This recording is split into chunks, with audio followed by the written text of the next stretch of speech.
F8 आज के lecture का आगाज करते हैं। हम स्टडी कर रहे थे पिछले कई दिनों से, 2 दिनों से ऑडिट प्रोसीजर्स, लेकिन जितना टाइम हम इसके ऊपर लगा रहे हैं उससे कहीं ज़्यादा अहम है ये। हमने पढ़ा 7 तरह के प्रोसीजर हैं जो ऑडिटर परफॉर्म करते हैं दुनिया में। कितनी तरह के प्रोसीजर्स हैं? 7 तरह के procedure. Inquiry, observation, inspection, reperformance, recalibration, external confirmation, analytical procedure. Inquiry हमने पढ़ लिया था। इंक्वायरी का मतलब क्या होता है? पूछना। पूछना कौन पूछता है? किससे पूछता है? मैनेजमेंट से नॉर्मली। क्या पूछता है? किसी भी एरिया के बारे में क्वेश्चन पूछ सकता है, किसी भी। और हमने कुछ एग्जांपल्स दी थी कि किस एरिया में क्या क्वेश्चनिंग कर सकता है। इंक्वायरी क्लियर है? ठीक है, जैसे लीगल केस के बारे में या एनुअल पेमेंट्स के बारे में, लेकिन हमने स्टडी किया कि किसी भी एरिया के बारे में पूछ सकता है। जैसे क्रेडिटर्स के बारे में क्या पूछेगा? आप ऑडिटर हैं, मैं सीएफओ हूं, क्रेडिटर का एरिया आप कर रहे हैं, मेरे से क्या इंक्वायरी करेंगे? क्या क्रेडिटर्स कंप्लीटली रिकॉर्ड कर दी आपने? क्रेडिटर कुछ रह तो नहीं गए? क्या ये रेंट के बाद क्रेडिटर्स को पेमेंट की आपने कि नहीं की? ठीक है, कोई भी इंक्वायरी। ऑब्जर्वेशन का मतलब क्या है? देख, किसको देखना? हाँ, ऑनगोइंग प्रोसीजर्स को, जो क्लाइंट कर रहा है। क्लाइंट को नहीं देखना, क्लाइंट जो काम कर रहा है उसको देखना कि वो क्या काम कर रहा है, क्या वो सही काम कर रहा है। क्या देखना है कि क्लाइंट जो काम कर रहा है क्या वो सही काम कर रहा है। अगर वो सही काम कर रहा है इसका मतलब है इंटरनल कंट्रोल स्ट्रांग, और अगर वो सही काम नहीं कर रहा इसका मतलब इंटरनल कंट्रोल उसके वीक है। जैसे अगर क्लाइंट इन्वेंट्री काउंट सही कर रहा है तो फिर इसका मतलब क्या है? आपका क्या ख्याल है इन्वेंट्री काउंट कब सही होता होगा? जब इन्वेंट्री काउंट करने से पहले इन्वेंट्री की मूवमेंट को स्टॉप कर दिया जाए कि कोई इन आउट नहीं होगा, दुकान बंद, शटर बंद, अब इन्वेंट्री काउंट होगा, फिर उसके बाद सेल परचेज शुरू होगी। इन्वेंट्री काउंट में एक्सपीरियंस बंदे होने चाहिए कि टेम्परेरी एम्प्लॉइज होने चाहिए? एक्सपीरियंस। इन्वेंट्री काउंट जब कर रहे हो ऑब्सोलीट आइटम, डैमेज आइटम्स को अलग से आइडेंटिफाई करना चाहिए कि नहीं? क्यों? ताकि उनका एनआरबी के ऊपर रिकॉर्ड किया जाए। जिस चीज को काउंट कर लें उसके ऊपर कोई ना कोई निशान लगाते रहना चाहिए कि नहीं? क्यों? ताकि डुप्लीकेट काउंट। अगर आप ऑब्जर्व, देखिए आप खुद नहीं स्टॉक काउंट कर रहे, आप सिर्फ ऑब्जर्व कर रहे हैं कि क्लाइंट ये सारे काम कर रहा है। अगर क्लाइंट सारे काम कर रहा है, आपने कहा ये कंट्रोल गुड है, ये अच्छे कंट्रोल है, भी साउंड ठीक है, ऊंची नीची जरूरत तो नहीं एंड वाले भाई, मुझे लग रहा है जैसे ऊंचे सर, ठीक है, कंफर्टेबल। चल, तो ये देखना है हमने, खुद नहीं करना। इसी तरह अगर आप ये देखते हैं कि कैश की पेमेंट्स सही हो रही है कि नहीं, सही तरीके से। सही तरीके से क्या मुराद है? कि रिसीव करने वाला पर्सन अलहदा और रिकॉर्ड करने वाला पर्सन अलहदा है कि नहीं? ठीक है, जब रसीद की कैश रिसीव किया जाता है तो रसीद उस पार्टी को दी जाती है कि नहीं दी जाती? जब आप ये ऑब्जर्व कर और ये चीजें हो रही हैं तो आप क्या कहेंगे? कंट्रोल स्ट्रांग है। और अगर नहीं हो रही तो कंट्रोल। तो ऑब्जर्वेशन बेसिकली क्लाइंट के प्रोसीजर, और प्रोसीजर आपको पता है इंटरनल कंट्रोल को ही कहते हैं, तो इसलिए ऑब्जर्वेशन ज्यादातर हमें क्लाइंट के इंटरनल कंट्रोल के बारे में एविडेंस देता है कि वो स्ट्रांग है कि वीक है। क्लियर हो गया? इन्वेंट्री काउंट की एग्जांपल दे दी, कैश रिसीविंग की example they the, payment of wages में भी ऑब्जर्व कर सकते हैं क्या कि वेजेस पे करने से पहले जिस एम्प्लॉय को भी सैलरी पे कर रहे हैं भाई अपना कार्ड तो दिखाइए। आपको तो पहली दफा देखा है, सर कहेगा सर मेरी न्यू हायरिंग है तो कार्ड दिखाएं अपना। तो वैसे नहीं कोई भी आके किसी की भी पेमेंट सैलरी के तौर पे ले जाए। तो ये है ऑब्जर्वेशन। ये क्लियर हो गया? अच्छा, अगर मैंने सीएफओ से पूछा क्या आप हर महीने इन्वेंट्री काउंट करते हैं, ये कौन सा प्रोसीजर है? अगर मैंने जाके देखा है क्लाइंट इन्वेंट्री काउंट कर रहा है, मेरा दिल नहीं माना, मैंने कहा मैं भी इन्वेंट्री काउंट करता हूं, खुद से देखता हूं कि क्या जो फिगर लिखी हुई है वही है कि नहीं है। मैंने खुद जाके डब्बे गिनने शुरू कर दिए। ये क्या है? इंस्पेक्शन 2 तरह से काम करता है। इंस्पेक्शन डॉक्यूमेंट्स की भी होती है, इंस्पेक्शन टेंजिबल एसेट्स की भी होती है। इंस्पेक्शन डॉक्यूमेंट्स की भी होती है, टेंजिबल एसेट्स की भी होती है। अब बताइए किसी भी एरिया का नाम, कोई भी एरिया बता दीजिए। सेल्स में बताइए क्या इंस्पेक्शन करेंगे? नहीं, जिससे पूछ रहा हूं वही। सेल्स, गुड्स डिस्पैच और शाबाश। और क्या इंस्पेक्ट करेंगे? सेल इनवाइस, शाबाश। और क्या करेंगे? सेल्स एग्रीमेंट, शाबाश। ठीक है, ये चीजें। और कस्टमर की एक्नॉलेजमेंट भी, जब चीजें सेल करते हैं ना तो कस्टमर रिसीविंग देता है। ये चीजें इंस्पेक्शन होगी। इसका मतलब है सेल्स में इंस्पेक्शन का प्रोसीजर यूज होता है। और प्रोसीजर और एरिया बताइए। परचेज में बताइए क्या इंस्पेक्ट करेंगे आप? परचेज इनवाइस करेंगे, गुड रिसीट नोट करेंगे, परचेज ऑर्डर करेंगे, शाबाश। और कोई एरिया बताइए, कोई एरिया बताएं, सोचे कोई एरिया। लोन का एरिया, शाबाश, हाइब्रिड में शाबाश। लोन का एरिया में कैसे इंस्पेक्शन करेंगे ये भाई मुझे बताएंगे, कॉर्नर वाले हैरान होकर देख रहे हैं। लोन के एरिया में क्या इंस्पेक्शन करेंगे? एक मिनट, और किसी से नहीं जी। बैंक से कंफर्मेशन लेंगे, शाबाश, वो कंफर्म, लेकिन वो तो कंफर्मेशन, वो तो एक्सटर्नल कंफर्मेशन का प्रोसीजर हो जाएगा। डॉक्यूमेंट्स क्या? लोन एग्रीमेंट सबसे बड़ा डॉक्यूमेंट, ये सुनना चाह रहा था, लोन एग्रीमेंट। लोन एग्रीमेंट सबसे बड़ा डॉक्यूमेंट है जो लोन के एरिया में होता है, ठीक है, इसको इंस्पेक्ट करेंगे। इसके अलावा जो लोन की रीपेमेंट्स होती रही हैं, ठीक है, उनको देख लेंगे हम। तो सबसे अहम डॉक्यूमेंट लोन के एरिया में क्या है? लोन एग्रीमेंट, ये ध्यान में रखिएगा। और कोई एरिया बताइए? डेटर्स, शाबाश। डेटर्स में क्या इंस्पेक्ट करेंगे? डेटर्स में क्या इंस्पेक्शन होगी? कंफर्मेशन तो अलहदा प्रोसीजर है भाई, अलहदा प्रोसीजर है। सेल इनवाइसेस, शाबाश, गुड डिस्पैच नोट, शाबाश, ये इंस्पेक्ट करेंगे। ये एंड के बाद कैश रिसीव हुआ कि नहीं, ये डेटर बोला ना आपने, अच्छा, ये एंड के बाद कैश रिसीव हुआ कि नहीं हुआ, ये देखेंगे। नहीं, इंस्पेक्ट डॉक्यूमेंट क्या, इंस्पेक्ट डॉक्यूमेंट्स बतानी है, डॉक्यूमेंट्स वगैरह। अच्छा एक मिनट, अरे आपने कहा डेटर्स के एरिया में सेल इनवॉइस देखेंगे, ये अभी कहा है आपने? नहीं, अभी कहा नहीं है। नहीं, आपने कहा था तो मैंने कहा डेटर्स के एरिया में से कितने स्टोर्स कहा है डेटर्स के एरिया में सेल इनवॉइस इंस्पेक्ट करेंगे? क्यों करेंगे? वो तो सेल्स के एरिया में कर नहीं चुके। हाँ, सेल्स का और डेटर्स का in relation double entry system है ना, तो बेसिकली जो डेटर क्रिएट हुए हैं क्रेडिट सेल की वजह से ही हुए हैं। तो डेटर्स को वेरीफाई करते हुए डेफिनेटली क्रेडिट सेल्स को देख सकते हैं हम, सेल इनवॉइसेस भी देख सकते हैं। ये में रखिएगा, आगे चल के बहुत से कुछ प्रोसीजर ऐसे आएंगे, आप क्रेडिटर के प्रोसीजर कर रहे होंगे, उसमें एक आधा परचेज का भी आ जाएगा, और आप कहेंगे ये तो सर ने गलत लिख दिया है। क्रेडिटर्स के एरिया में परचेजेस का क्या काम?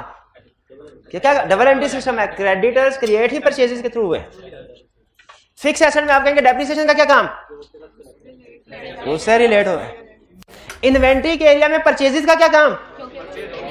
तो ये जहन में रखिएगा, शाबाश, के डबल एंट्री सिस्टम की वजह से हमारे कुछ एरियाज ऐसे हैं जिनका दूसरे एरिया के साथ लिंक होता है, रिलेशनशिप होता है। तो कुछ सारे नहीं कह रहा ये ना डेटर्स का एरिया है सारे सेल्स के प्रोसीजर छाप दें, ऐसे नहीं, लेकिन कुछ प्रोसीजर ऐसे होंगे जो सेल्स के एरिया से उठ के डेटर्स में आ जाएंगे, जैसे इनवॉइसेस वगैरह। जी, इंस्पेक्शन क्लियर हुई डॉक्यूमेंट्स की और टेंजिबल। और बताइए एरिया बताइए, एरिया आज यही काम करना, area. Fix asset, fix asset में क्या इंस्पेक्शन होगी बताइए, आप बताइए फिक्स एसेट में क्या इंस्पेक्शन होगी? एक मिनट, फिजिकल एग्जिस्ट, हाँ, क्या फिजिकल एग्जिस्टेंस चेक करना इंस्पेक्शन में आता है? इंस्पेक्शन में आता है, बिल्कुल। इंस्पेक्शन याद रखें डॉक्यूमेंट्स की और टेंजिबल एसेट्स ही है। डॉक्यूमेंट्स को चेक करना भी इंस्पेक्शन है और एसेट्स को भी चेक करना ये भी इंस्पेक्शन है। तो बिल्कुल फिक्स एसेट को इंस्पेक्ट कर। और क्या इंस्पेक्शन में होगा फिक्स एसेट में? और बताइए, डेप्रिसिएशन को इंस्पेक्ट करेंगे। राइट्स को कैसे इंस्पेक्ट करें? टाइटल डॉक्यूमेंट से। तो यूं कहे ना, टाइटल डॉक्यूमेंट इंस्पेक्ट करेंगे। आप कह रहे हैं राइट को इंस्पेक्ट करेंगे, अब खुद बताइए, राइट को इंस्पेक्ट करना ये ज्यादा अच्छा प्रोसीजर है कि टाइटल डॉक्यूमेंट्स को इंस्पेक्ट करना? वो तो जशन है, बात आपकी बिल्कुल ठीक है, कंसेप्ट ठीक है, आपका कंसेप्ट गलत नहीं है, लेकिन इंस्पेक्ट तो हम टाइटल डॉक्यूमेंट्स को करेंगे जिससे राइट्स की जशन वेरीफाई होगी। ठीक है, और क्या इंस्पेक्ट करेंगे इसी एरिया के अंदर? और क्या इंस्पेक्ट करेंगे? बोले, शाबाश। ये एक और चैप्टर है, वो चैप्टर पढ़ रहे हैं हम, ये समझ लें चैप्टर 3 से निकल के एक दूसरे चैप्टर में घुस गए हैं, वो कवर कर रहे हैं। बताइए, वर्किंग इंस्पेक्ट करेंगे किसकी? इंपेयरमेंट या डेप्रिसिएशन की। अच्छा मुझे बताइए, जो during the year fix asset खरीदे होंगे कि नहीं, उनका भी कुछ इंस्पेक्ट करना चाहिए कि नहीं? क्या करना चाहिए? इंस्पेक्ट करना चाहिए कि नहीं? चेक नहीं कह रहा, देखिए चेक का मतलब है जो मर्जी चेक कर लो, इंस्पेक्ट का मतलब है मुझे कोई ना कोई डॉक्यूमेंट बताओ जिसको देखना है, या फिजिकल एसेट बताओ जिसको देखना है। परचेज इनवॉइसेस देखेंगे, शाबाश, परचेज इनवॉइसेस देखेंगे। और लॉ अगर आपने पढ़ा है तो फिक्स एसेट को बेचने के लिए कोई अप्रूवल भी होती है, वो भी इंस्पेक्ट करनी चाहिए कि नहीं? कर दे। हाइब्रिड क्लास में, जी हाइब्रिड क्लास में जो सेंटर में स्टूडेंट बैठे हुए हैं, किसी को भी माइक दे दीजिए। ये भाई मुझे बताएंगे फिक्स एसेट्स के एरिया में हमने कुछ फिक्स एसेट को डिस्पोज किया है, बताइए क्या इंस्पेक्ट करेंगे? इंस्पेक्ट क्या करेंगे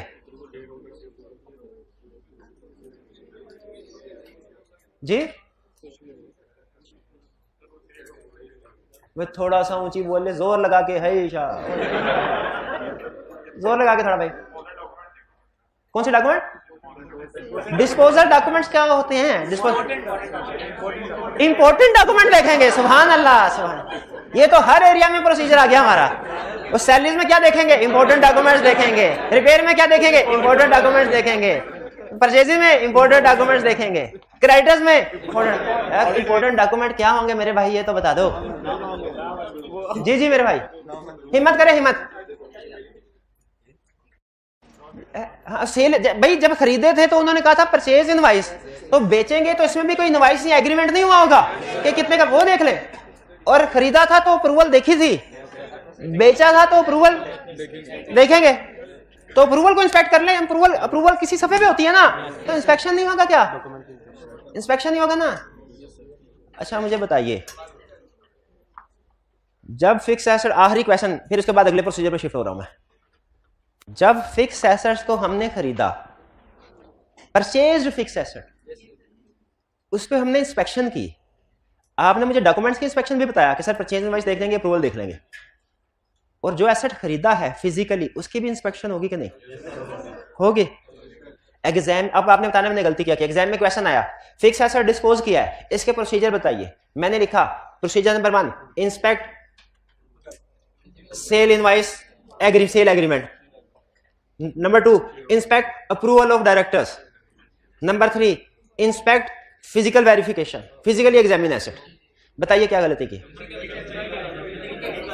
फिजिकल इंस्पेक्शन इसकी नहीं हो, क्यों? परचेज वाले में तो की थी आपने, वो था, जो सेल हो गया है वो नहीं रहा, उसकी फिजिकल इंस्पेक्शन नहीं हो सकती। ये शाबाश, तो ये इंस्पेक्शन क्लियर हो गया। ये भी तो इंस्पेक्ट कर सकते हैं कि ना हो? नहीं नहीं नहीं नहीं, नहीं। अच्छा ये तो आपने बताया। अच्छा हमने फिक्स एसेट की एग्जांपल की, आप ये कहना चाहते हैं सर इन्वेंट्री की भी एग्जांपल बताएं? अभी पूछ लेते हैं, मैं समझ गया आपका सवाल। भाई बताइए इन्वेंट्री में क्या क्या इंस्पेक्शन करेंगे? फिजिकल काउंट करेंगे इंस्पेक्शन, और परचेज इनवॉइस। अच्छा अब ये हाइब्रिड में जो सेकंड रो में बैठे हैं, फटाफट 3 सेकंड के अंदर ये भाई मुझे बताएंगे। इन्होंने कहा सर इन्वेंट्री के अंदर जो इन्वेंट्री हम परचेज करेंगे ना, तो वो कितने की परचेज की है, इनवॉइस वगैरह बनी होगी, उसको इंस्पेक्ट कर लेंगे और फिर फिजिकली भी उसको देख लेंगे इंस्पेक्ट। बिल्कुल ठीक है। मेरा क्वेश्चन ये है कि अगर एक होती है इन्वेंट्री जो आप बाय करते हैं, एक वो होती है जो मैन्युफैक्चर करते हैं। शाबाश। ये भाई मुझे बताएंगे अगर हम इन्वेंट्री को मैन्युफैक्चर कर, क्लाइंट इन्वेंट्री को मैन्युफैक्चर कर रहा है, तो हम क्या क्या डॉक्यूमेंट्स को इंस्पेक्ट करेंगे? एक मिनट अरे भाई को जवाब दीजिए। अगर भाई ने ये जवाब दे दिए तो आज की क्लास का ये सुल्तान, ऑडिट का सुल्तान। जी भाई बताइए, मैन्युफैक्चरिंग इन्वेंट्री है, क्या क्या चीजें डॉक्यूमेंट्स इंस्पेक्ट करेंगे? Cost count important document. Cost count में कौन से काउंट, कौन से रिकॉर्ड? यानी सुने उसमें 3 हिंट देता हूं आपको।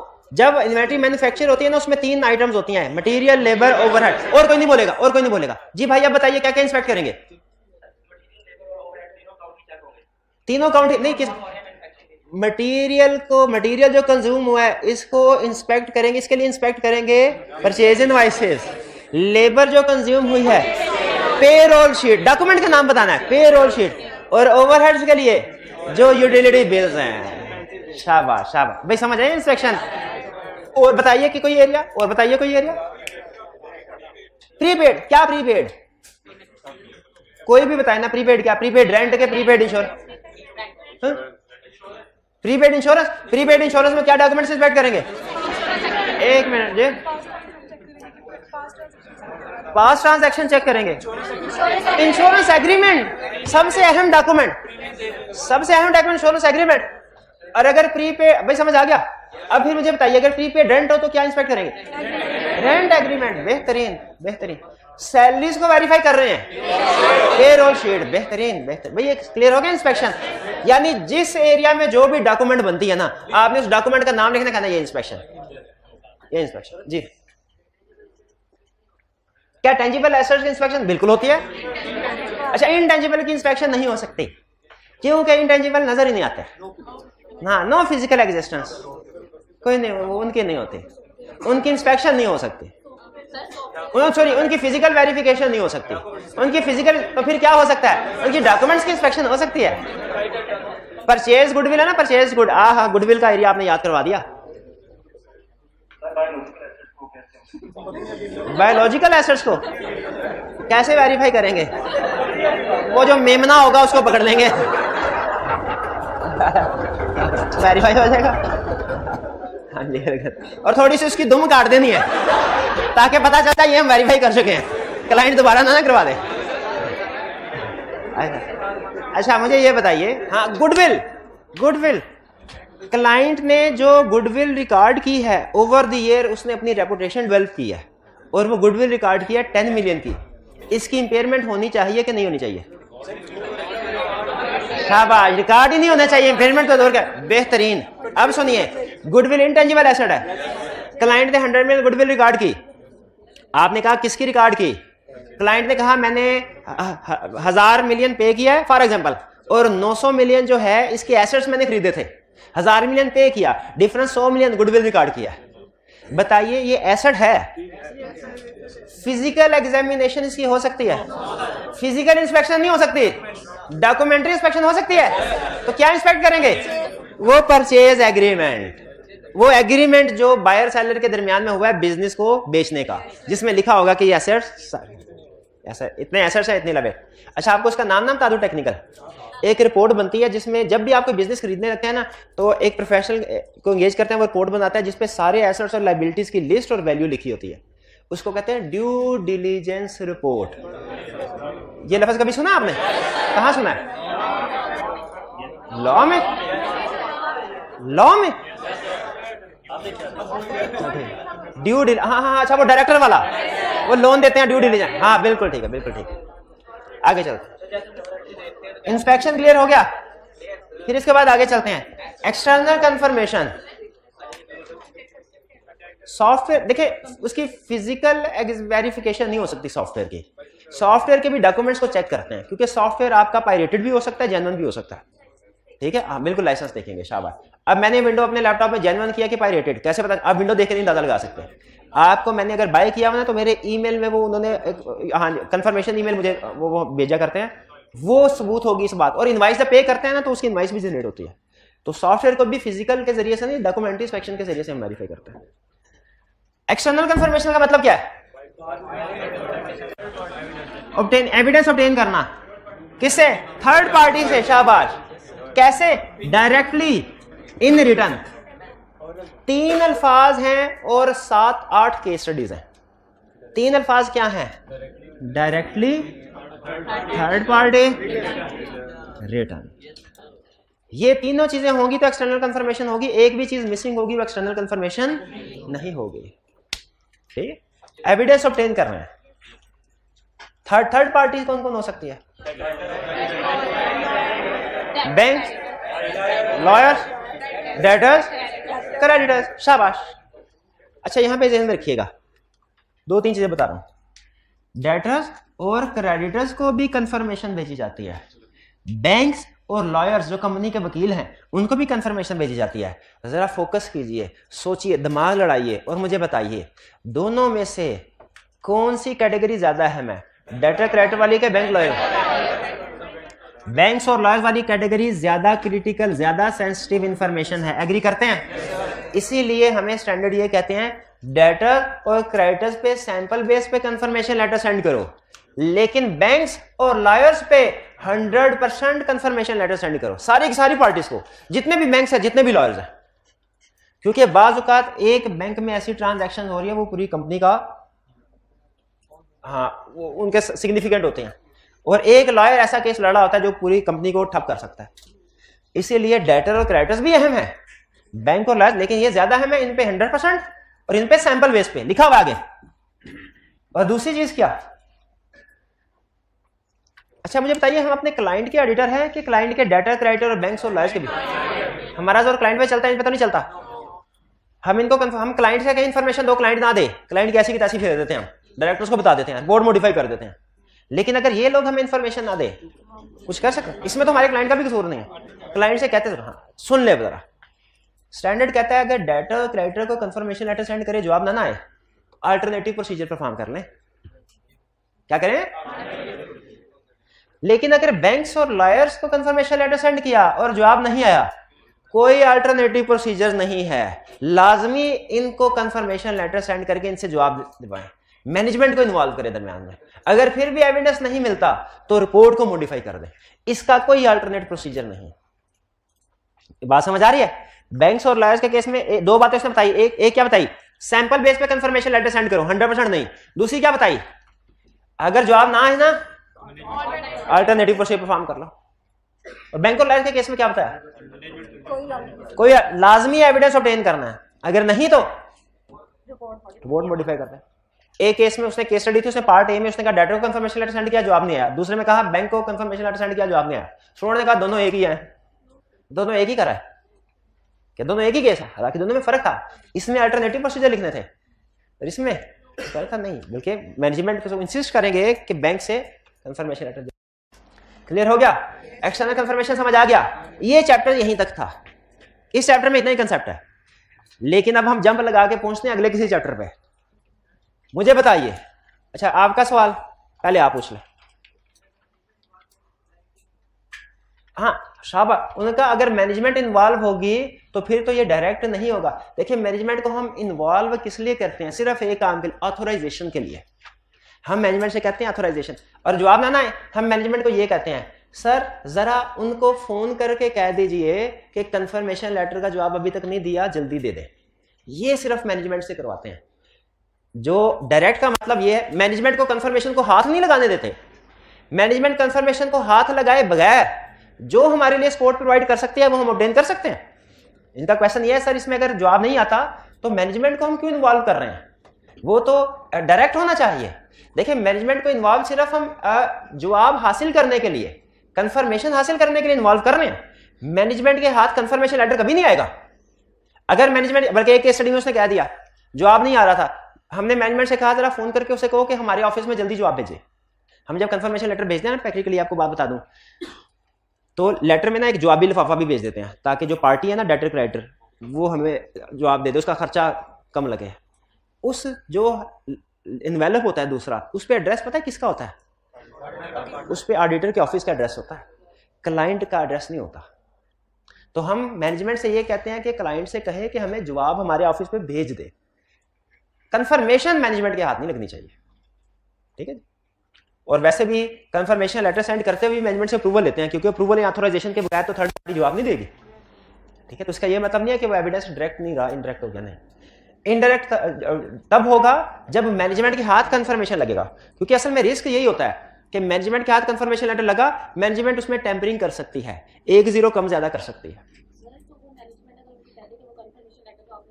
हाँ, मैनेजमेंट अगर डेटर या क्रेडिटर के साथ मिल जाए तो क्या होगा, ये हम आगे चल के पढ़ेंगे, ठीक। अच्छा, अभी ये क्लियर हो गया यहां तक। इस चैप्टर का काम तो खत्म, अब अगले चैप्टर का काम शुरू। क्या? अगर डेटर को कंफर्मेशन लेटर सेंड किया, जवाब नहीं आया, क्या करना है? Alternative procedure. उस डेटर को वेरीफाई करने के लिए कोई और प्रोसीजर परफॉर्म करना। चैप्टर 2 में भी यही सीखा था ना। बताइए क्या प्रोसीजर होंगे, जिससे पूछूं वो बताए। जी बताइए। डेटर को कंफर्मेशन लेटर सेंड 31 दिसंबर पे डेटर से 10 लाख रुपया रिसीवेबल था। हमने डेटर से पूछा लेटर सेंड करके, भाई तुमने कितने पैसे देने हैं? उसने जवाब ही नहीं दिया।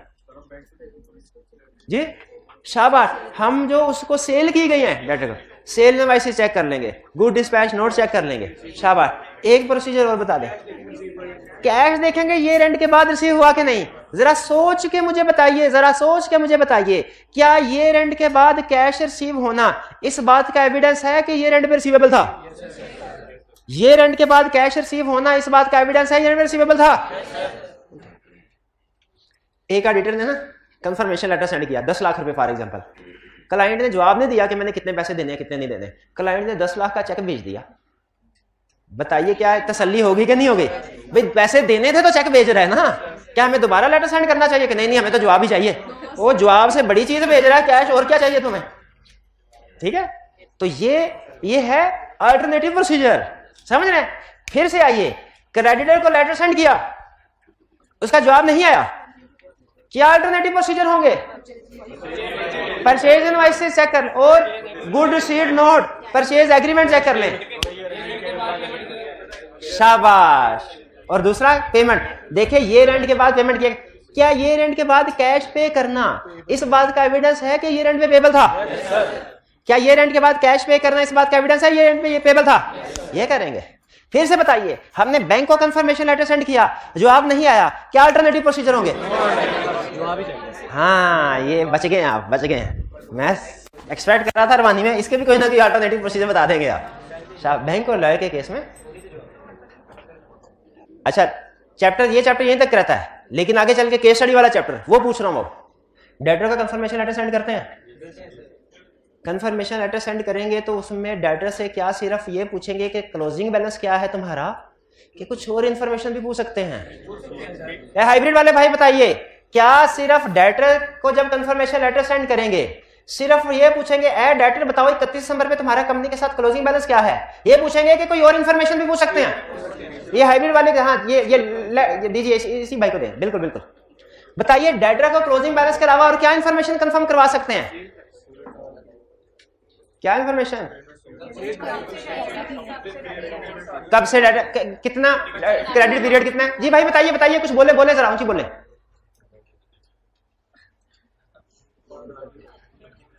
जी थोड़ा सा ऊंची बोले मेरे भाई। हाँ शाबाश, क्रेडिट पीरियड, कि भाई तुम्हें कितना क्रेडिट पीरियड दिया हुआ है, और क्या चेक करेंगे, और क्या पूछ सकते हैं डेटर से? बड़ी सेल्स, राइट टू रिटर्न तो नहीं दिया, वारंटी वगैरह तो नहीं दी, डिस्काउंट, सिग्निफिकेंट डिस्काउंट तो नहीं दिए। अगर नॉर्मली सिग्निफिकेंट डिस्काउंट नहीं दिए जा रहे, इस लेटर को दिए जा रहे हैं, तो इसका मतलब है ये हमारे लिए अहम अलार्मिंग सेशन है। क्रेडिटर को क्या इंफॉर्मेशन पूछ सकते हैं? बस ठीक है, आप बताइए।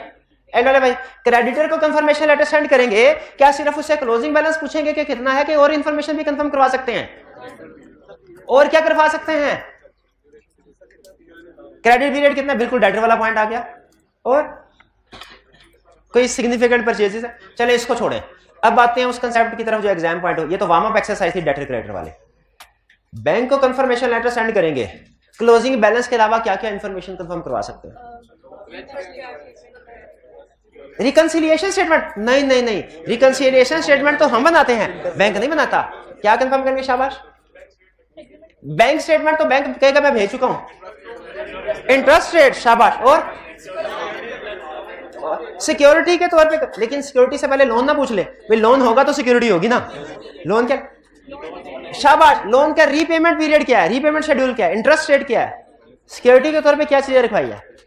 आखिरी क्वेश्चन, लॉयर को कंफर्मेशन लेटर सेंड करेंगे, उसको क्या कंफर्म करवाएंगे?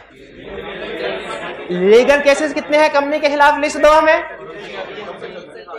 कौन सा केस हारेंगे, कौन सा जीतेंगे, और जो केस हारेंगे पेनल्टी कितनी अमाउंट की हो सकती है वो एस्टिमेट करके बताओ।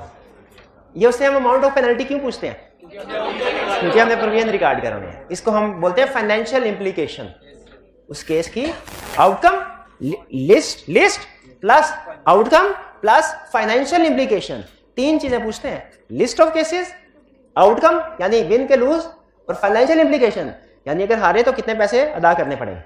ये एक्सटर्नल कंफर्मेशन क्लियर हो गया? अच्छा, एक्सटर्नल कंफर्मेशन इक्का दुक्का और केसेस में भी हो सकता है, जैसे अगर क्लाइंट के एसेट किसी थर्ड पार्टी के पास पड़े हो, वेयर हाउस वगैरह, प्लेज वगैरह, तो हम उस थर्ड पार्टी को, प्रैक्टिकली हमारे पास दो ऑप्शन होती हैं, या तो खुद उस थर्ड, जिस तरह क्लाइंट का स्टॉक वेरीफाई करते हैं, स्टॉक काउंट करते हैं, उससे थर्ड पार्टी के पास चले जाएं, उसे क्या दिखाओ स्टॉक किधर पड़ा है हमारे क्लाइंट का। दूसरा ऑप्शन क्या है? उसको लेटर सेंड कर लें कि भैया हमने सुना है कि हमारे क्लाइंट का स्टॉक आपके पास मौजूद है, कंफर्म करके बताइए आपके पास है कि नहीं है तो कितना है। बिल्कुल, एक्सटर्नल कंफर्मेशन क्लियर हो गया। रिकैलकुलेशन, इसमें री को अलग करें, कैलकुलेशन का मतलब क्या है? कैलकुलेट करना, हिसाब किताब करना। आप कैलकुलेटर के ऊपर जो भी काम करेंगे वो कैलकुलेशन है। कैलकुलेटर के ऊपर क्या काम करते हैं? प्लस माइनस मल्टीप्लिकेशन डिवीजन, बस ये चार चीजें यूज होती हैं ऑडिट प्रोफेशन में। इससे ऊपर जितने भी फंक्शन आपने क्यूएम में सीखे थे ना, पता नहीं क्या क्या सीखा था आपने, प्रोबेबिलिटी, हाइपोथेसिस, वो पता नहीं क्या, वो कोई काम नहीं है उनका प्रैक्टिकल लाइफ में। हमारे प्रोफेशन में कम से कम मुझे तो, मेरे इल्म में तो नहीं है। सिर्फ ये चार। रिकैलकुलेशन का मतलब मैथमेटिकल एक्यूरेसी चेक करना क्लाइंट का कुछ रिकॉर्ड होगा जिसके ऊपर उसने कैलकुलेशन मारी होगी कोई ना कोई मल्टीपल। किस चीज के ऊपर कैलकुलेशन आ रही होती है? सेल इनवाइस के ऊपर, परचेज इनवाइस के ऊपर, यूटिलिटी बिल तो छपे छपाए आते हैं उसके ऊपर क्लाइंट के, सैलरी शीट के ऊपर, डेप्रिसिएशन शेड्यूल के ऊपर, प्रोविजन फॉर बैड डेट के ऊपर, provision for warranty, interest expense के ऊपर, trial balance debit credit tally है कि नहीं? ठीक है, ये इन सब में कैलकुलेशन आ रही है। ये इसको कैलकुलेट करना, ये calculator, provision for bad debt की कैलकुलेशन, डेप्रिसिएशन की ये कैलकुलेशन, क्लाइंट ये करता है कैलकुलेशन। क्या क्लाइंट डेप्रिसिएशन कैलकुलेट करता है? क्या client provision for bad debt calculate करता है? क्या क्लाइंट रेंट एक्सपेंस कैलकुलेट करता है? इंश्योरेंस एक्सपेंस कैलकुलेट करता है? इंटरेस्ट एक्सपेंस कैलकुलेट करता है? सैलरीज करता है? सैलरी कैलकुलेशन तो ऑडिटर क्या करता है? रीकैलकुलेट करता है। क्यों? क्यों? चेक करने के लिए कि क्लाइंट ने कैलकुलेशन ठीक की है कि नहीं की। तो रीकैलकुलेशन का मतलब क्या है? क्लाइंट की परफॉर्म की हुई कैलकुलेशन को दोबारा चेक करना। अब ये कंसेप्ट समझ आ गया ना? एग्जांपल जो मर्जी फिट कर दे, कंसेप्ट समझ आ गया? यानी क्लाइंट के जो डॉक्यूमेंट्स का रिकॉर्ड है उसके ऊपर जो कैलकुलेशंस हुई है मैथमेटिकल, उसको चेक करना। अगर आप सिंपल कैलकुलेशन के बगैर चेक कर लेना कि डॉक्यूमेंट बैंक रिकंसिलिएशन स्टेटमेंट बनी है कि नहीं बनी, ये इंस्पेक्शन, शाबाश, ये इंस्पेक्शन हो जाएगा। लेकिन अगर आप उसके ऊपर देखें एडिशन डिडक्शन सही हुई है कि नहीं, ये रिकैलकुलेशन हो जाएगा। तो कंसेप्ट समझ आ गया? तो जो यानी अमाउंट्स के ऊपर फोकस करना है। क्लाइंट के सिस्टम में जहां कहीं अमाउंट्स आ रही है हमने रीचेक किया तो ये रिकैलकुलेशन होगी। क्लियर? सेल या परचेज इनवॉइसेस की रिकैलकुलेशन, डेटर्स की कि वो एजिंग के साथ मैच करते हैं कि नहीं, फिक्स एसेट्स को बेचा है तो उसके ऊपर जो प्रॉफिट या लॉस हुआ उसको रिकैलकुलेट करना, ये रिकैलकुलेशन की बड़ी एग्जांपल है। बाकी आप खुद भी लिख सकते हैं, प्रोविजन फॉर बैड डेट की, रेंट एक्सपेंस की, बाकी वो सारी भी बिल्कुल ठीक है। क्लियर हो गया ये रिकैलकुलेशन? रिकैलकुलेशन क्लियर है? एक है रिकैलकुलेशन, एक है रीपरफॉर्मेंस।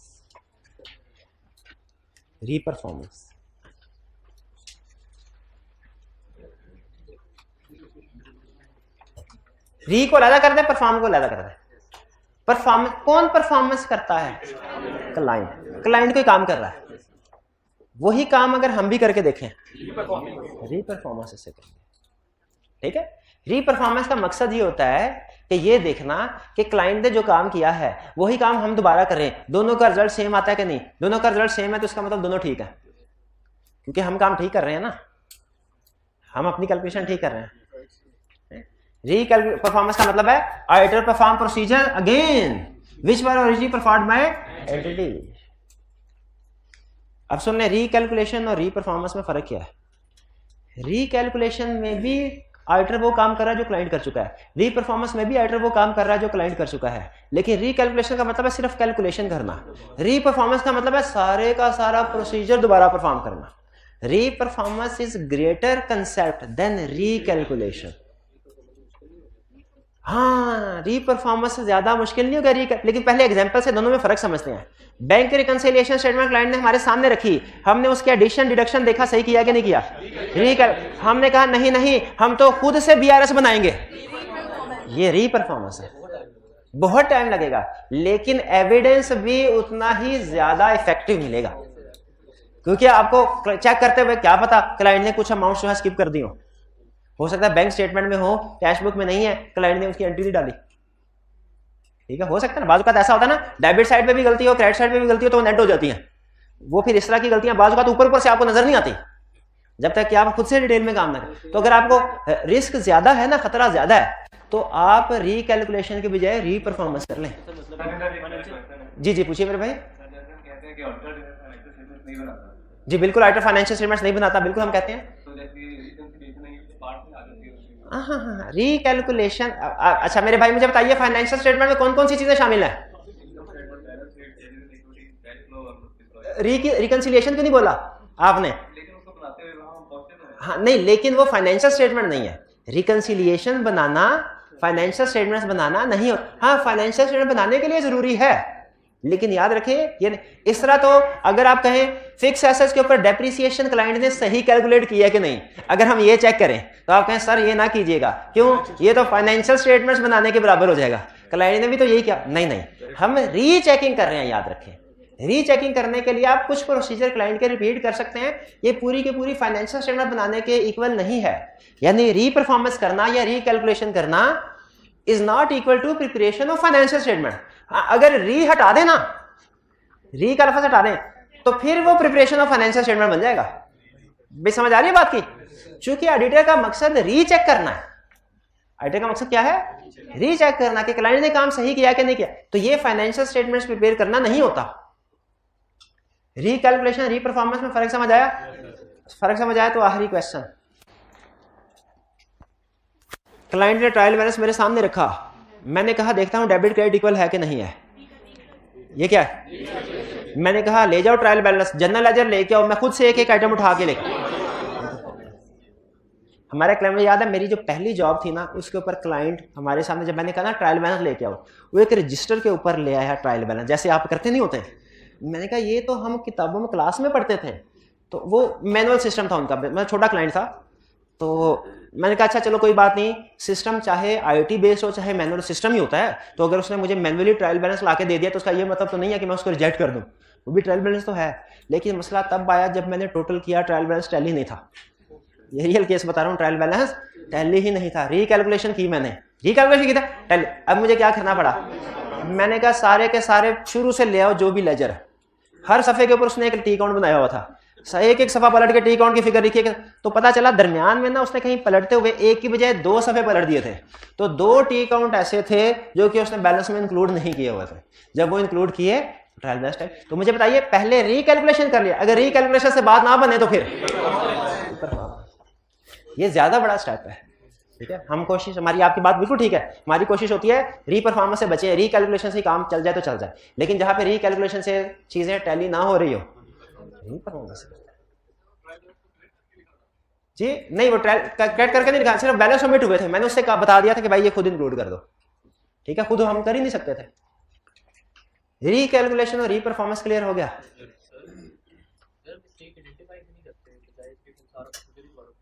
मिस्टेक देखें, हम बाज़ मिस्टेक आइडेंटिफाई कर लेते हैं, लेकिन उसी क्वांटिफिकेशन के लिए हमें डिटेल काम करना पड़ता है ना। मिस्टेक तो मैंने तभी आइडेंटिफाई कर ली जब ट्रायल बैलेंस टैली नहीं था।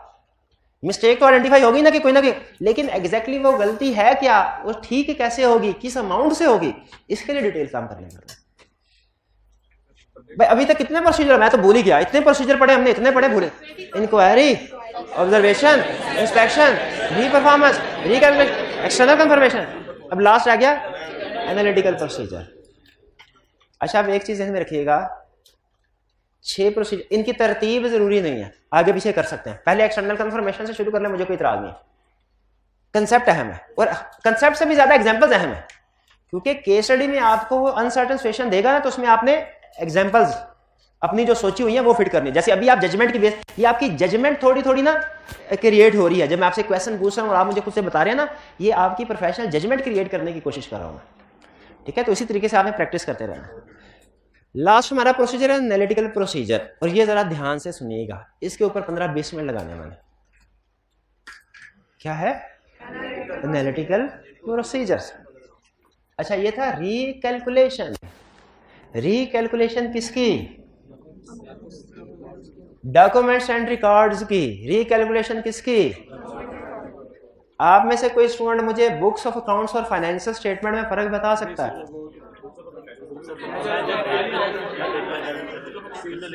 फाइनेंशियल स्टेटमेंट तो income statement, balance sheet, cash flow statement, notes of accounts, और इसके अलावा बाकी जो नीचे जितनी भी चीजें होती है। सेल इनवॉइस फाइनेंशियल स्टेटमेंट का हिस्सा है बुक्स ऑफ अकाउंट्स का। परचेज इनवॉइस, फिक्स एसेट बेचा उसकी invoice, trial balance, ageing reports. Ageing reports बनती है ना, अब ठंडे पड़ गए एजिंग रिपोर्ट सुना नहीं कभी?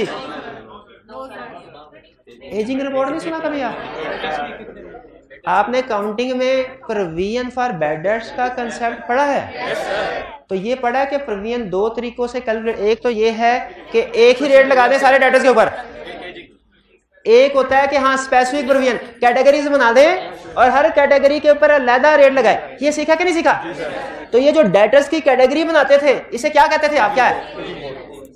क्या कहते थे? Ageing analysis. और यही तो है एजिंग रिपोर्ट। इसे अकाउंटिंग में एजिंग एनालिसिस कहते थे होंगे आप, और ऑडिट में क्या कहते हैं? Ageing report. एजिंग रिपोर्ट किस लिए जरूरी होती है? प्रोविजन को कैलकुलेट करने के लिए, क्योंकि इसमें पुराने पुराने रिसीवेबल लदा आ जाते हैं और उनके ऊपर ज्यादा प्रोविजन रिकॉर्ड करनी होती है। ये एजिंग वाली बात समझ आई? एजिंग रिपोर्ट ये भी डॉक्यूमेंट्स है। चले, हमें ये पता चल गया फाइनेंशियल स्टेटमेंट अलग चीज है, documents and records, books of accounts. Documents और रिकॉर्ड बुक्स ऑफ अकाउंट्स में आता है। फाइनेंशियल स्टेटमेंट अलग है, डॉक्यूमेंट्स रिकॉर्ड से अलग है। फाइनेंशियल स्टेटमेंट अलग है, अहम कंसेप्ट है। फाइनेंशियल स्टेटमेंट्स अलग है, डॉक्यूमेंट्स रिकॉर्ड अलग है। फाइनेंशियल स्टेटमेंट्स में भी नंबर्स होते हैं, डॉक्यूमेंट्स रिकॉर्ड्स में भी नंबर होते हैं। फाइनेंशियल स्टेटमेंट में कैसे नंबर होते हैं? सेल्स इतना, कमीशन इतना, फिक्स एसेट इतना, डेप्रिसिएशन इतनी, सैलरीज इतनी। फाइनेंशियल स्टेटमेंट में भी नंबर होते हैं, डॉक्यूमेंट्स एंड रिकॉर्ड्स पे भी नंबर होते हैं। जब आप डॉक्यूमेंट्स या रिकॉर्ड पे नंबर्स को चेक कर रहे हो वो ठीक है कि नहीं? रिकैलकुलेशन नहीं, डॉक्यूमेंट्स या रिकॉर्ड्स के ऊपर, जैसे सेल इनवॉइस, जैसे परचेज इनवॉइस। और अगर आप फाइनेंशियल स्टेटमेंट्स के जो फिगर्स हैं उनको चेक कर रहे हो वो ठीक कैलकुलेट हुई है कि नहीं? Analytical procedure. इसका मतलब ये हुआ कि रिकैलकुलेशन इंडिविजुअल ट्रांजैक्शंस पे होगा, रिकैलकुलेशन इंडिविजुअल ट्रांजैक्शंस पे होगा, जबकि एनालिटिकल प्रोसीजर फाइनेंशियल स्टेटमेंट्स की टोटल वैल्यू पे होगा। फाइनेंशियल स्टेटमेंट्स की टोटल। नहीं बात समझ आई? फिर से समझते हैं, क्या कह रहा है? एनालिटिकल प्रोसीजर का मतलब इवैल्यूएशन। इवैल्यूएशन का मतलब क्या होता है? वेरिफिकेशन करना। इवैल्यूएशन का मतलब एनालिटिकल प्रोसीजर मींस इवैल्यूएशन यानी वेरिफिकेशन। किसकी वेरिफिकेशन? फाइनेंशियल इंफॉर्मेशन की। फाइनेंशियल इंफॉर्मेशन किसे कहते हैं? फाइनेंशियल स्टेटमेंट्स में जो भी नंबर्स आ रहे हों उसे फाइनेंशियल इंफॉर्मेशन कहते हैं। फाइनेंशियल स्टेटमेंट्स में जो भी इंफॉर्मेशन, जो भी नंबर आ रहे हों उसे क्या कहते हैं? Financial information. एक होती है फाइनेंशियल इंफॉर्मेशन, एक होती है non financial information. Financial information क्या है? जो इनकम स्टेटमेंट बैलेंस शीट में आ रही हो। और नॉन फाइनेंशियल क्या है? जो इनकम स्टेटमेंट बैलेंस शीट में ना आ रही हो। सेल्स क्या है? सेल्स फाइनेंशियल इंफॉर्मेशन है। सैलरीज क्या है? फाइनेंशियल। नंबर ऑफ एम्प्लॉइज क्या है? नंबर ऑफ यूनिट सोल्ड क्या है? तो मुझे बताइए एनालिटिकल प्रोसीजर से कौन सी इंफॉर्मेशन वेरीफाई होती है? फाइनेंशियल इंफॉर्मेशन होती है। फाइनेंशियल इंफॉर्मेशन जो फाइनेंशियल स्टेटमेंट्स में, इनकम स्टेटमेंट, बैलेंस शीट में अपीयर हो रही है। इसका मतलब है एनालिटिकल प्रोसीजर में कौन सी फिगर चेक करते हैं हम? जो इनकम स्टेटमेंट या बैलेंस शीट में अपीयर हो रही हो। रिकैलकुलेशन में जो के इंडिविजुअल डॉक्यूमेंट्स या रिकॉर्ड्स पे अपीयर हो रही हो। ठीक है, यहां पे जो फाइनेंशियल स्टेटमेंट में ऊपर आती है। Analytical procedure mean evaluation of financial information. कैसे? Through comparison and plausible relationship. Through comparison and financial statement की इंफॉर्मेशन को वेरीफाई करना है। कैसे तरीकों से कर सकते हैं? दो तरीकों से, कंपैरिजन करके, प्लॉजिबल रिलेशनशिप करना के। अच्छा, पहले तो मुझे बताइए आपको रिकैलकुलेशन और एनालिटिकल प्रोसीजर में फर्क समझ आ गया? एक एग्जांपल आपके साथ शेयर करूं ताकि मुझे तसल्ली हो जाए।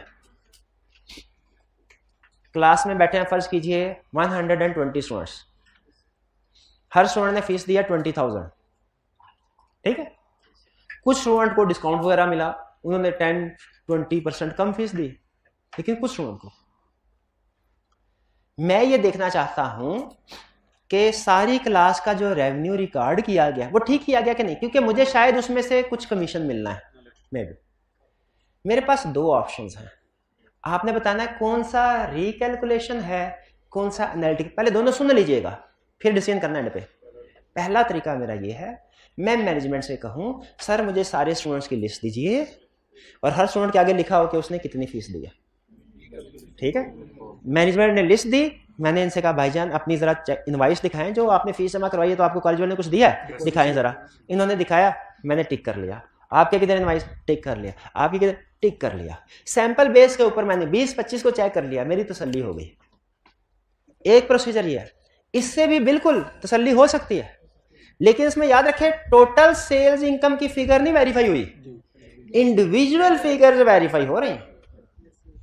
दूसरा तरीका क्या है, मैं कहूं छोड़ो लिस्ट को, छोड़ो इंडिविजुअल ट्रांजैक्शंस को, मुझे सिर्फ ये बताओ क्लास में टोटल स्टूडेंट कितने थे, इतने, और फीस कितनी थी, दोनों को मल्टीप्लाई करके देखो उतनी ही फीस आ रही है कि नहीं आ रही।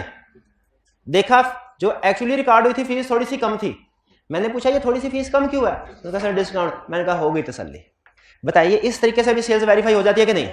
एक पहला तरीका वेरिफिकेशन का, एक दूसरा तरीका वेरिफिकेशन का। पहले तरीके को क्या कहते हैं, दूसरे तरीके को क्या कहते हैं, एनालिटिकल प्रोसीजर। अच्छा, एनालिटिकल प्रोसीजर का मतलब वेरिफिकेशन कर रहे हैं। क्लियर हुआ किसकी, फाइनेंशियल इंफॉर्मेशन की, डॉक्यूमेंट्स या रिकॉर्ड्स की नहीं, इंडिविजुअल ट्रांजैक्शन की नहीं, टोटल फिगर जो फाइनेंशियल स्टेटमेंट में आ रहा है उसकी। कैसे, through comparison and plausible relation. अब कंपैरिजन और प्लॉजिबल रिलेशनशिप में आपको बताता हूं। प्लॉजिबल रिलेशनशिप का मतलब है फाइनेंशियल स्टेटमेंट्स में डबल एंट्री सिस्टम है, हर अकाउंट दूसरे को अफेक्ट करता है। फाइनेंशियल स्टेटमेंट्स में डबल एंट्री सिस्टम की वजह से कुछ अकाउंट्स ऐसे होते हैं जो इंक्रीज हो तो उनके साथ कुछ दूसरे अकाउंट्स भी इंक्रीज हो जाते हैं, और जब वो डिक्रीज हो तो उसके साथ दूसरे भी डिक्रीज हो जाते हैं। ठीक है, क्या ऐसा होता है, एग्जाम्पल दे सकते हैं।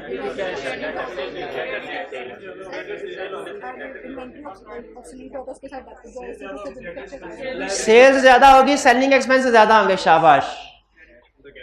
फिक्स एसेट्स ज्यादा होंगे, डेप्रिसिएशन ज्यादा होगी, बिल्कुल ठीक है, ठीक है। लोन ज्यादा होगा, इंटरेस्ट एक्सपेंस, बिल्कुल ठीक। तो एग्री करते हैं कि कुछ एरियाज ऐसे होते हैं फाइनेंशियल स्टेटमेंट के जो किसी ना किसी दूसरी इंफॉर्मेशन से लिंक कर, जब आप इन दोनों का आपस में लिंक करके वेरिफिकेशन करें ना, इसे कहते हैं एनालिटिकल प्रोसीजर। लफ्ज प्लॉजिबल रिलेशनशिप का मतलब क्या है, प्लॉजिबल का मतलब प्लॉजिबल रिलेशनशिप के साथ लिख लें इज इक्वल टू को रिलेशन।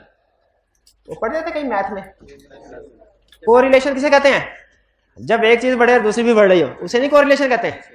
फाइनेंशियल स्टेटमेंट्स के अगर कोई से दो अकाउंट इकट्ठे बढ़ रहे हों, एक बढ़ने से दूसरा भी बढ़ रहा हो, तो हम क्या कहते हैं, दोनों में को रिलेशन है या प्लॉजिबल रिलेशनशिप है, प्लॉजिबल रिलेशन। अब सुनिए, अब सुनिए, कंसेप्ट कंप्लीट। अब एग्जांपल के साथ इसको क्लियर कर रहा हूं।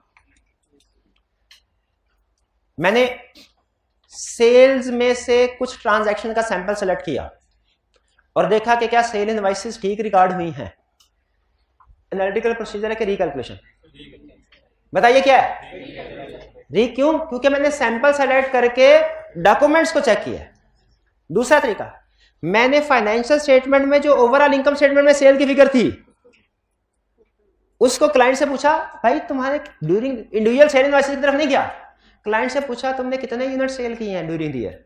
उसने कहा मैंने 5000 यूनिट सेल किए हैं। मैंने कहा एक यूनिट की प्राइस कितनी है, उसने कहा 1500। मैंने दोनों को मल्टीप्लाई कर दिया, मैंने कहा तुम्हारा रेवेन्यू इतना होना चाहिए, देखा रेवेन्यू तकरीबन उतना ही था। इससे भी वेरिफिकेशन हो जाती है नहीं कि नहीं, हो जाती है। ये तरीकाकार क्या कहलाता है, एनालिटिकल। ये रिकैलकुलेशन नहीं कहलाएगा, क्योंकि इसमें हम इंडिविजुअल ट्रांजैक्शन या डॉक्यूमेंट्स की तरफ डिटेल में नहीं गए, बल्कि हमने फाइनेंशियल स्टेटमेंट के ऊपर टोटल फिगर को वेरीफाई कर लिया। ये क्या है, एनालिटिकल प्रोसीजर है कि नहीं। आपने क्या कहा था कि सर री परफॉर्मेंस से बेहतर है रिकैलकुलेशन कर लेना, यही कहा था ना। अब मैं क्या कह रहा हूं, और रिकैलकुलेशन से भी बेहतर है एनालिटिकल प्रोसीजर परफॉर्म कर लो। इधर तो खजल खार होते रहोगे, 50, 60, 70 ट्रांजैक्शन देखोगे, इधर एक ही स्टेप में सारी फिगर वेरीफाई हो जाएगी। भाई बात समझ आएगा नहीं आई, ये प्लॉजिबल, क्योंकि नंबर ऑफ यूनिट सोल्ड में और सेल्स इनकम में प्लॉजिबल रिलेशनशिप है ना, जितने नंबर में बढ़ते जाएंगे सेल्स बढ़ता जाएगा। तो प्लॉजिबल रिलेशन, एनालिटिकल प्रोसीजर में दो काम होते हैं, प्लॉजिबल रिलेशनशिप भी, कंपैरिजन भी। कंपैरिजन क्या होता है भला, इस साल सेल्स कम है, पिछले साल सेल्स ज्यादा थी, क्यों, यह है कंपैरिजन। कंपैरिजन का मतलब है इस साल की फिगर को पिछले साल की फिगर के साथ कंपेयर करना। यह है कंपैरिजन, यह भी एनालिटिकल प्रोसीजर होता है। पिछले साल की निस्बत इस साल सेल्स कम क्यों है? कोई रीजन बता दें। कोई कंपेटिटर आ गया। ये मेरा प्रोसीजर एनालिटिकल प्रोसीजर है, एनालिटिकल प्रोसीजर है। अच्छा, अगर बाद में मैं, क्या मुझे देखना चाहिए वाकई कोई कंपेटिटर आया कि नहीं आया? ये जो बाद में मैं इन्वेस्टिगेट करूंगा ना कि वाकई ही कंपेटिटर आया कि नहीं आया, ये भी एनालिटिकल प्रोसीजर है जी। हाँ, नॉन, ये भी एनालिटिकल प्रोसीजर है। अच्छा, अब मुझे बताइए, अब कुछ एग्जांपल के साथ क्लियर करते हैं। पेरोल, मेरे सीनियर ने मुझे कहा पेरोल को वेरीफाई करो, जरा गौर से सुनेगा एग्जांपल। पेरोल को वेरीफाई करो। मैंने कहा अच्छा, मैंने कहा 12 महीने 12 सैलरी शीट रिकॉर्ड हुई है। मार्च, मई और अगस्त की सैलरी शीट सैंपल बेस में मैंने निकलवाई और उसमें जितने एम्प्लॉयज आ रहे थे उनको चेक किया कि उनको सही सैलरी मिली है कि नहीं मिली। कौन सा प्रोसीजर? शाबाश, रिकैलकुलेशन। आगे सुने। मैंने क्लाइंट से ओवरऑल देखा, पिछले साल के साथ सैलरीज एक्सपेंस ज्यादा था। मैंने क्लाइंट से पूछा इस साल का सैलरीज एक्सपेंस ज्यादा क्यों है? तो कोई नहीं बोलेगा, क्यों नहीं बोलेगा? इस साल का सैलरीज एक्सपेंस ज्यादा क्यों है पिछले साल की निस्बत? एम्प्लॉयज ज्यादा हायर कर लिए थे, ये इन्होंने एक रीजन बताई। अब ये जो मैंने कंपेयर करके इनसे पूछा है इस साल की फिगर को, देखें फाइनेंशियल स्टेटमेंट में कंपेयर किया इस साल की फिगर को पिछले साल की फिगर के साथ, ये क्या है? एनालिटिकल प्रोसीजर, ये है कंपैरिजन। अब आपको एग्जांपल देना है प्लॉजिबल रिलेशनशिप की। क्या नंबर ऑफ एम्प्लॉयज में और सैलरीज एक्सपेंस में को रिलेशनशिप होता है? प्लॉजिबल रिलेशनशिप है तो बस बन गई बात। जब कभी प्लॉजिबल रिलेशनशिप क्रिएट हो जाए ना, हमने एक चीज को वेरीफाई करना होता है, दूसरी ऑटोमेटिकली हो जाती है। अब प्लॉजिबल रिलेशनशिप है नंबर ऑफ एम्प्लॉयज में और सैलरी शीट में, मैंने नंबर ऑफ एम्प्लॉयज को वेरीफाई किया, कितने थे? 500। मैंने कहा बन गई बात। अब देखना 500 जो है इससे कैसे सैलरी एक्सपेंस वेरीफाई होता, क्योंकि प्लॉजिबल रिलेशनशिप है। कैसे होगा? 500 एम्प्लॉयज, एक एम्प्लॉय की सैलरी कितनी? जी सर गवर्नमेंट ने 30,000 कहा हुआ वो देते हैं। मैंने कहा अच्छा 500 मल्टीप्लाइड बाय 30,000 मल्टीप्लाइड बाय 12, ये पूरे साल का ये सैलरी एक्सपेंस आना चाहिए कि नहीं आना चाहिए? अगर मैं इस तरीके से सैलरी एक्सपेंस को वेरीफाई करता हूं, ये क्या है? ये रिकैलकुलेशन तो नहीं है। ये बात समझ आई? री परफॉर्मेंस से बेहतर और रिकैलकुलेशन से बेहतर पूरे का पूरा एरिया 5 मिनट में वेरीफाई हो जाता है, पूरे का पूरा एरिया। इसके अंदर इन्वेस्टिगेशन वाला, हाँ जी, क्लाइंट जो कुछ हमें, जब हम एनालिटिकल प्रोसीजर परफॉर्म करेंगे, कंपैरिजन करेंगे, प्लॉजिबल रिलेशनशिप आएगा, तो कभी कभी थोड़ा बहुत फर्क भी तो आता है। अगर कोई डिफरेंस फर्ज कीजिए, मैंने जो कैलकुलेशन किया उस लिहाज से और जो क्लाइंट ने रिकॉर्ड किया उसमें फर्क आ गया, तो मुझे पूछना नहीं चाहिए फर्क किस वजह से है? पूछना चाहिए ना। तो ये पूछना भी एनालिटिकल, इसे इन्वेस्टिगेशन कहते हैं। जैसे मैंने कहा कंपेटिटर आ गया, तो मैं बाद में चेक नहीं करूंगा कंपेटिटर आया कि नहीं आया। इन्होंने कहा न्यू एम्प्लॉयज हायर कर लिए हैं, तो क्या मैं सिर्फ न्यू एम्प्लॉयज की बेस पे कैलकुलेशन करके फारिग कर दूं कि मुझे ये भी चेक करना चाहिए वाकई न्यू एम्प्लॉयज आया कि नहीं आए? तो ये जो चेकिंग करना है बाद में, ये इन्वेस्टिगेशन है। ये हाँ, इन्होंने कहा सर ये तो इंक्वायरी था। अगर ये एनालिटिकल प्रोसीजर के साथ मिल जाए तो ये एनालिटिकल प्रोसीजर बन जाती है। एनालिटिकल प्रोसीजर के साथ मिल जाए वो इंक्वायरी जो एनालिटिकल प्रोसीजर के लिए की जाएगी, वो क्या हो जाएगी? Analytical procedure. हाँ शाबाश। अगर इन्होंने कहा सर पहले तो आइंदा तो मैं हमेशा जब कभी ऑडिटर बनूंगा ना, तो मैं वादा करता हूं मैं हमेशा सबसे पहले एनालिटिकल प्रोसीजर की तरफ जाऊंगा। लेकिन सर बताइए, अगर एनालिटिकल प्रोसीजर से काम ना बनता हुआ, कभी ऐसा भी होता है, तो फिर क्या करना पड़ेगा? फिर आपको डिटेल में काम करना पड़ेगा। अगर एनालिटिकल प्रोसीजर से काम नहीं बन रहा तो क्या करना पड़ेगा? डिटेल में काम करना है। डिटेल में काम करने का मतलब रिकैलकुलेशन। फिर आपको इंडिविजुअल ट्रांजैक्शन सेलेक्ट करके उनकी वेरिफिकेशन करनी पड़ेगी। फिर सैंपल बेस पे इंडिविजुअल ट्रांजैक्शन सेलेक्ट करना है। अच्छा मुझे बताइए, ये जो हम डिटेल में काम करते हैं, अगर आपको फर्क समझ आ गया तो, जो डिटेल्स में काम करते हैं हम, इसमें सैंपलिंग होती है कि ओवरऑल अमाउंट को वेरीफाई करना है, और एनालिटिकल प्रोसीजर में सैंपलिंग होती है कि ओवरऑल? ओवरऑल। शाबाश, क्लियर होगी ये चीज? ठीक है। लेकिन हम फाइनेंशियल स्टेटमेंट की हर आइटम पे एनालिटिकल प्रोसीजर परफॉर्म नहीं कर सकते, ध्यान में रखिएगा। सिर्फ उन पे कर सकते हैं जिनमें रिलेशनशिप होता है। जी ये था हमारा आज का लेक्चर। और हमने, अच्छा मुझे बताइए, एनालिटिकल प्रोसीजर में कंपैरिजन भी किया जा सकता है और प्लॉजिबल रिलेशनशिप भी समझा दिया ना आपको। और कंपैरिजन तो बहुत ही आसान है, कंपैरिजन तो आपको बताने की जरूरत ही नहीं है पिछले साल के साथ। हॉरिजॉन्टल एनालिसिस इसे कहते हैं, कंपैरिजन को मैंने नहीं पढ़ा शायद, ये अगर पढ़ा हुआ आपने तो ठीक है। आप इनकम स्टेटमेंट के ऊपर क्या कंपैरिजन, क्या क्या किस किस चीज का कंपेयर करेंगे? इस साल की सेल्स को पिछले साल की सेल के साथ, और इस साल के एक्सपेंस को पिछले साल के एक्सपेंस के साथ। शाबाश। इस साल की सैलरी को पिछले साल की सैलरी के साथ। बिल्कुल ठीक है, बिल्कुल ठीक। भाई मुझे बताइए, अब एंड में सारे प्रोसीजर समझ आ गए, एक्सप्लेन कर दिए। अच्छा, आपने कोशिश क्या करनी है? आपने कोशिश ये करनी है, कंसेप्ट समझ आ गया ना, एग्जाम्पल आप खुद से बनाएं। इसके एंड पे, इस लर्निंग ऑब्जेक्टिव के एंड पे 3 क्वेश्चन हैं, वो मिलते जुलते ही हैं। वो तीनों क्वेश्चंस, उसमें एग्जाम्पल ही पूछ रहा है। आप में से हर स्टूडेंट ने कोशिश करनी है कि वो वाली एग्जाम्पल्स लिखे जो किताब में नहीं लिखी हुई, यानी जो बुक में एग्जाम्पल लिखी हुई है ना, वो ना लिखें, खुद से बनाने की कोशिश करें। इस लर्निंग ऑब्जेक्टिव का असल मकसद ये नहीं आपको यार, वो आपसे कभी ये नहीं पूछेगा, जहां तक मेरी अंडरस्टैंडिंग है, जो उसका करंट पैटर्न है कि बताओ ऑब्जर्वेशन क्या है, उसकी 2 एग्जाम्पल दो। जिस तरह के क्वेश्चन आपको उसने लर्निंग ऑब्जेक्टिव में दिए हुए ना, जिस तरह का क्वेश्चन आई के क्वेश्चन बैंक में है, उस तरह का क्वेश्चन नहीं पूछेगा, करंट पैटर्न उसका नहीं है ये। इसलिए आपने ये ऐसे तैयार नहीं करना है इस लर्निंग ऑब्जेक्टिव को कि मैं ये देखो इंक्वायरी की डेफिनेशन रटा मारूं, नीचे 2 एग्जाम्पल रटा मारूं। नहीं नहीं नहीं, सिर्फ समझना है आपने। क्वेश्चन को सॉल्व करते हुए आपने, लाजमी है आपके ऊपर क्या, कि आपने जो एग्जाम्पल लिखनी है ना, वो वाली लिखनी है जो बुक में नहीं है। खुद से बनाइए, चाहे गलत हो जाए। अगर आपको शक है गलत है, कल क्लास में आऊंगा, मेरे साथ शेयर कीजिएगा, ठीक है। लेकिन इस लर्निंग ऑब्जेक्टिव से वही स्टूडेंट सीख पाएगा जो खुद से प्रोसीजर बनाएगा। जिसने बुक वाले प्रोसीजर छाप दिए, उसको कंसेप्ट तो क्लियर हो गया, लेकिन एग्जाम में उसके काम नहीं आएगा ये कंसेप्ट। भाई हाइब्रिड वाले भाई, आवाज आ रही है, समझ रहे क्या कह रहा हूं? ये ऑनलाइन वाले भी, आपने क्या करना है, खुद से अपने प्रोसीजर बनाने हैं। प्रोसीजर समझे पहले ये, फिर उसकी एग्जाम्पल खुद से बनानी है। आपकी बनाई हुई एग्जाम्पल्स ये मुझे पसंद आएंगी, जो मेरी वाली एग्जाम्पल है ये मुझे पसंद नहीं आएंगी आपकी। तो मुझे आप कल अपनी बनाई हुई एग्जाम्पल चेक करवाएंगे, उसमें सिर्फ इंपॉर्टेंट डॉक्यूमेंट्स का लफ्ज ना लिखिएगा, उसमें स्पेसिफिक डॉक्यूमेंट का जिक्र कीजिएगा, स्पेसिफिक। ठीक है जी, चलिए ये आपकी आज की असाइनमेंट है और बड़ी अहम है। ये प्रोफेशनल जजमेंट आपकी क्रिएट हो रही है। ठीक है जी, आज का लेक्चर यहाँ पे खत्म करते हैं हम। अल्लाह हाफिज।